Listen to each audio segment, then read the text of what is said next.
กับประจิตเนาะถ่ายบรรยากาศเฮือนของทางบ่าวสิงห์เพิ่นงามเนาะตัวนี่จะเป็นทางมุมลานดังของทางเฮือนของบ่าวสิงห์เพิ่นเด้อพี่น้องเด้อแล้วเนาะได้เบิดเนาะโอ้ เรื่องห้องน้ำบ่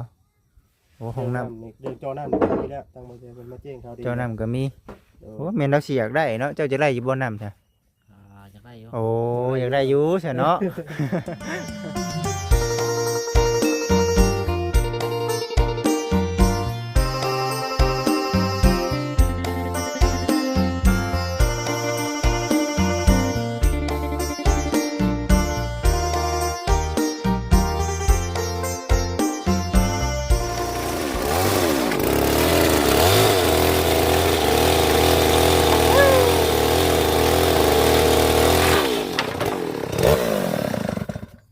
เป็นจังได๋ล่ะบัดนี้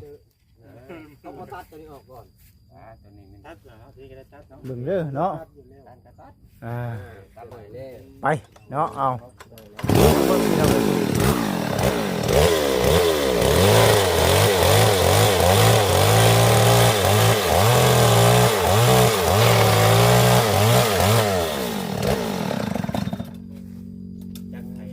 เป็นจังได๋ล่ะบัดนี้ พ่อแล้วพ่อบ้านนี่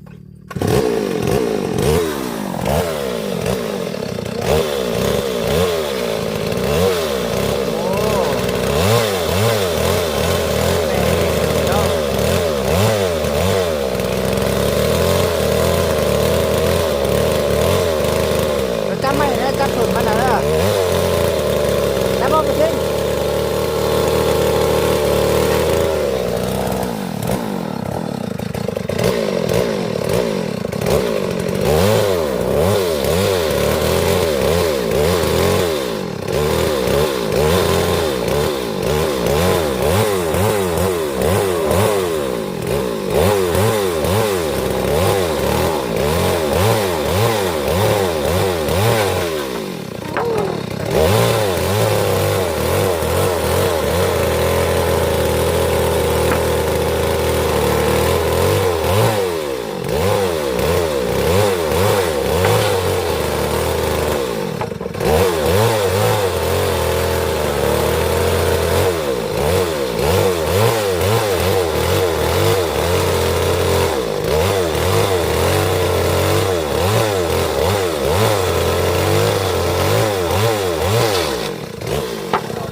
เรียบร้อยบาดนี้วู้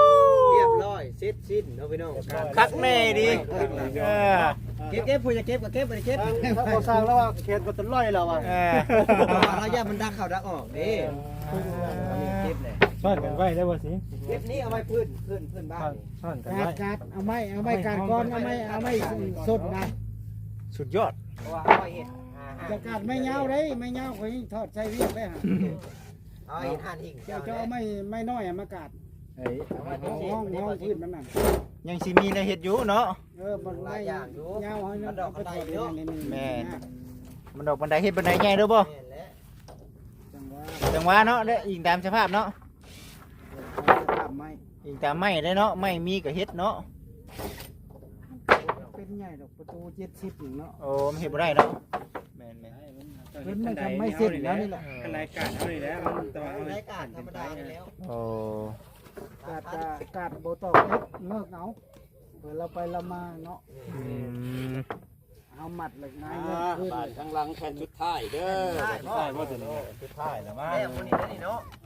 มาพี่น้องเอ้ย ได้บ่ได้เนาะอยู่นี่ เจ้า เนาะ บ่เนี่ย จับเลยข้างหลัง อย่ามันอย่ามันข้างหน้า ทั้งหน้านี่มือไม้แม่นบ่ ข้างหน้าเลยสิเป็นมาอื่นหมดละ ยันว่าเฮ็ดงานโอ้สนอกว่า มาทิ้งมา มาสิงมาประชัน เนาะ อืม พอดีสับเลยบ่ได้ตัดเลยบ่นี่ งาออกงาออก งะทั้งทึงน่ะบ่สิง นี่ตัวนี้มันบ่ออก มาบ่จริง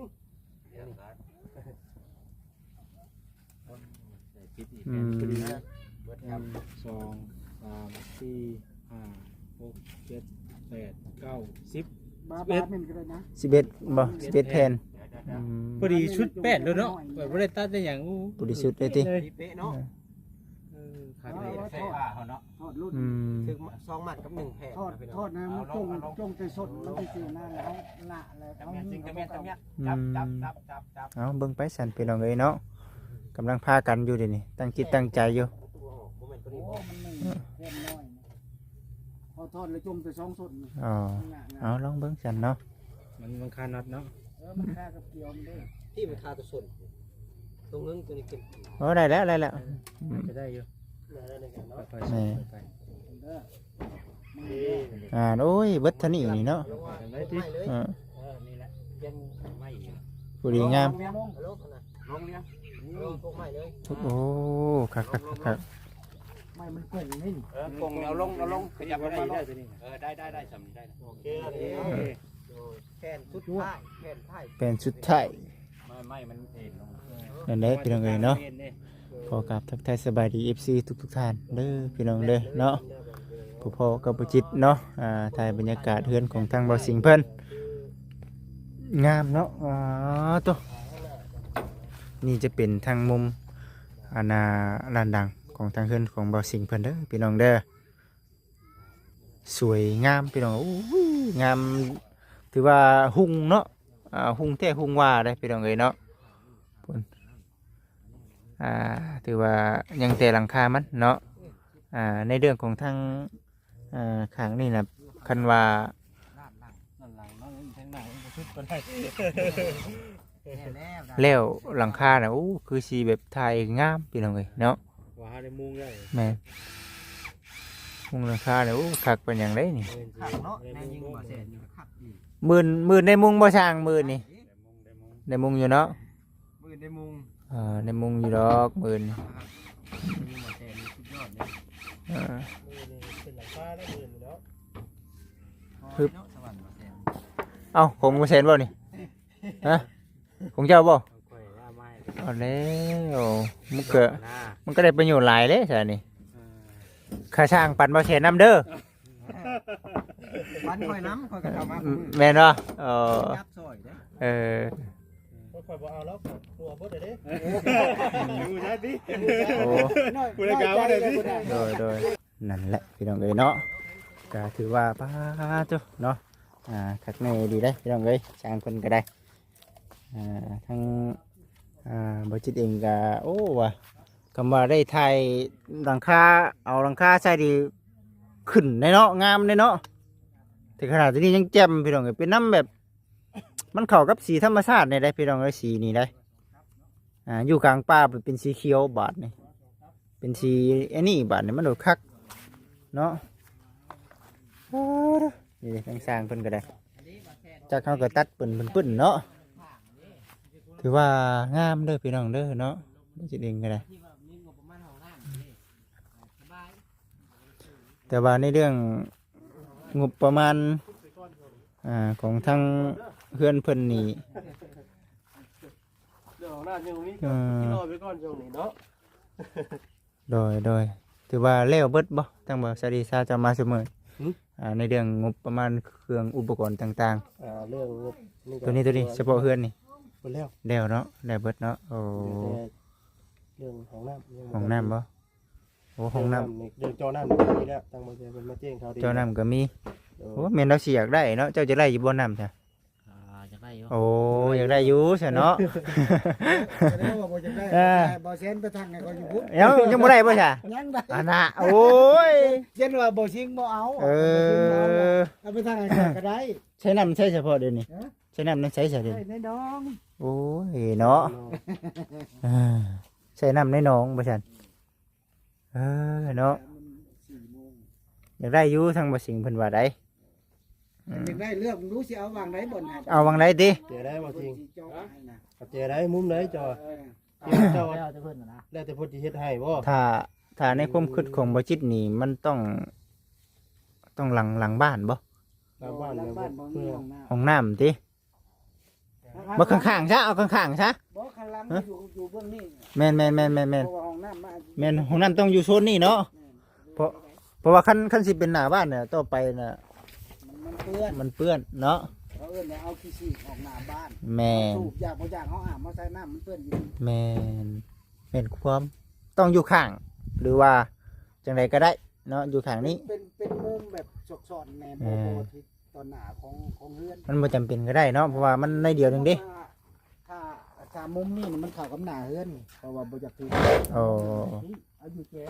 โดยที่บ่เลยเนาะคนพูดเนาะแม่นบ่พูดเนาะ คนโชคดีนะ พี่ก็ได้แถวนี้คืออยู่แถวนี้ เอา แถวนี้ รอบแล้วนี่บ่ แม่นแถวนี้ เจตบไปจักหน่อย แม่นเพราะว่ามันไกลอยู่ได้จากกันน่ะผู้ห้องน้ำกับผู้อยู่แม่น ทางว่าจะขึ้นได้เต็มกระอ้อยนั่นนะ แม่น ไล่เส้นนู้น พูดแล้วบ่ใช่เนี่ย น้ำก่อนเนาะทางว่าทางมืออนาคตของน้ำก่อนแล้ว อ้อยบ่ เดี๋ยวนี้สำหรับผม บ่เล็กกันทางเฮาก็บ่ทันการ มากเนาะ สมมุติเอามาวังนี้เอาวังนี้ก็ได้ แจผู้บ่ แกของตัวนี้เลยแต่มันบ่เชิงกับหน้าเฮือนนะความหมาย นี่แต่ว่าในเรื่องความเป็นจริงมันก็บ่ได้แบบว่า คือเราอยู่คนเดียวอยู่แล้วเนาะอยู่คนเดียวแล้วก็ต่อไปมันบ่ได้ว่าเป็นบ้านเป็นเมืองเดิ ก็บ่เป็นบ้านนะว่าเรื่องความสะอาด ความสะอาดเนาะอืมก็แม่นความพออยู่เพราะว่าแถวนั้นมันก็คืออยู่ สมมุติว่าคือแต่เจ้ามาเนาะเรื่องมาแต่หนึ่งเกิดว่าบ่มีผู้ใดอันนั้นมาเพิ่นเดินจังมาแล้วจะอาจจะเปื้อน เปื้อนเนาะ แต่เจ้าไปไทยหันไทยนี่แม่มัน ได้ติ คันว่าคัน เอ ว่า อ ตามได้ว่าพื้นออกความคิดช่วยกันบ่ได้มันเหมาะแล้วก็ อื เอา มคือเด้อแต่เด้อเนาะ หรือว่าสิเอาแจตัวนั้นก็ได้ พุ่น ห้อยกับมันสิแจจนคุ้มเนาะฮะ โอ้พุ่นเนี่ยบ่แซนเลยบ่จิตว่าแถวนั้นซะ คันว่าแจหลังข่อยว่า แม่นใจลังซะบ่แซนมันไกลกันอยู่ได้กับอันน่ะห้องน้ำก็ได้เพราะว่าหนึ่งคือ สมมุติว่าถ้าเป็นก๊อกนั้นเราจะปลูกหันปลูกนี่ยามแรงมันก็ง่ายเนาะ อ๋อ เราสูบแล้วยังว่าสิไปโหดไปยังอันนะ เตือที่จะกินหมกตุ้มหมกแตงบ่ช่างเลยเนาะ พอหอมพอหอมพอได้เจเจียวใช่ไหมฉันเห็นเจนี่ แต่ดินทั้งนี้น่ะทางน้ำได้อยู่ติ ได้เนาะ มองอยู่พี่นะถือ อ๋อ เจ๊มึงนี่เลยกับปุ๊ก ปุกบนน้ำบ่โอ้ มุงกอก มุงกอกบ่อืม มุ้งกับเสาอ่ะต้องสี่เสาเนาะ นั่น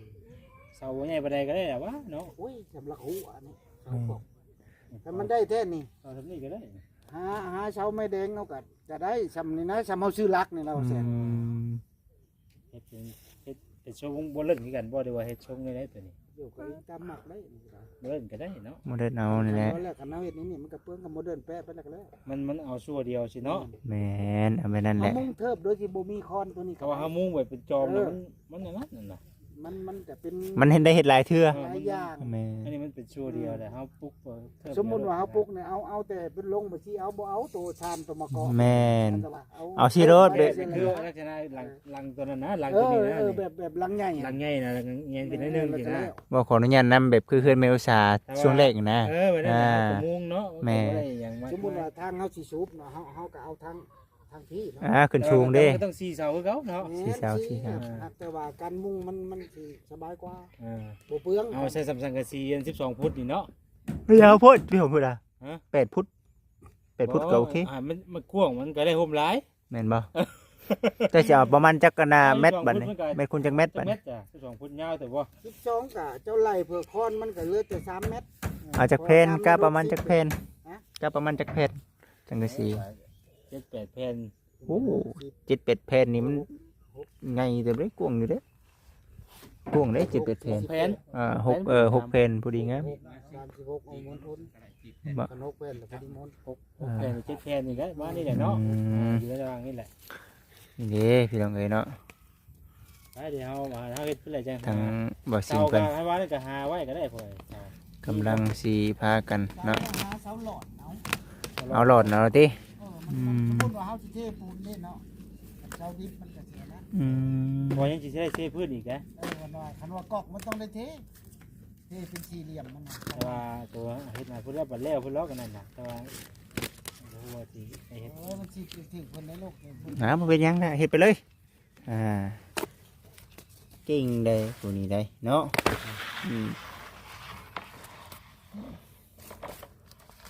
ครับเด้อพี่น้องเด้อเนาะเพิ่นบ่สิงเพิ่นพี่น้องเอ้ย ได้มุงแล้วโอ้ยครับแล้วงามเลย คันมุงเนาะบ่แซ่นครับ มื้อเดี๋ยวสิแวะเบิ่ง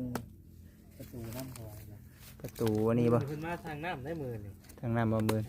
อ